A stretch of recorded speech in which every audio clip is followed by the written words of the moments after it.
same thing. We're just golfing, we're rehearsing on the golf course. So he's listening to us, he's like, hey, are you guys gonna do Fugue of the Tin Horns? I love that one. I was like, I haven't really thought about it. It's a sports show, but you're right, it is about horse gambling. That's good, that's a sport, it's about horse racing. And we're sitting there walking down the fairway, and I was like, when I was in college, my first show was Nicely Nicely. I don't know. So I knew nothing, really. The first musical I ever saw live was when I was 20, and it was Guys and Dolls. So I really knew nothing about musical theater. And my professor, who was not the best director on the planet, said, well, just go to our school library and listen to it. And I went, all right, well, I'll do that. So that was the way I learned the song.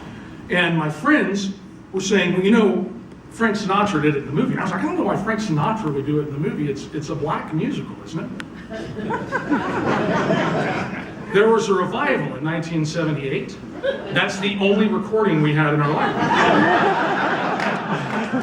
And they're like, well, he and Marlon Brando did it. And I'm like, I don't know why they would do that. They even mentioned Biloxi in the show, so my guess is it takes place on the racetracks in Biloxi, is what it is.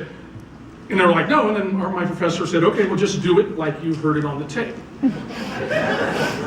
So I'm just gonna cut to the end in case I offend anybody.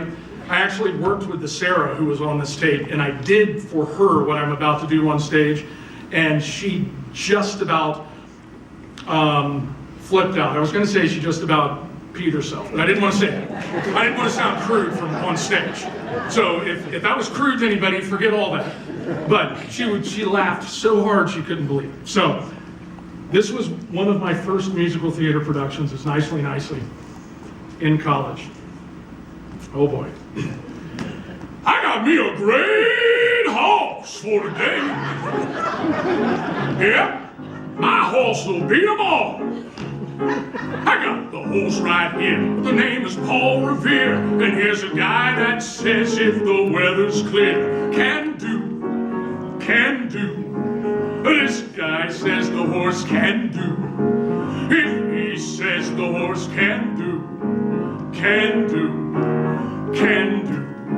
I'm Valentine, cause I'm the morning line. The guy's got me figured and mine tonight. I'm as happy as my half. According to this hearing and talent rap. For Paul Revere I'll fight. I hear his looks alright. Horse and all the bitches rang last night. I like Valentine, he likes let's look fine. But this speaks the horse likes fun. And here's the minute boys, I got the beatbox noise. It's my grandfather last week. Boys, I tell you, Paul Revere, now this is no bum steer. It's from a guy that says if the weather's clear. I'm Valentine, cause I'm the morning line. But this guy says the horse likes fun.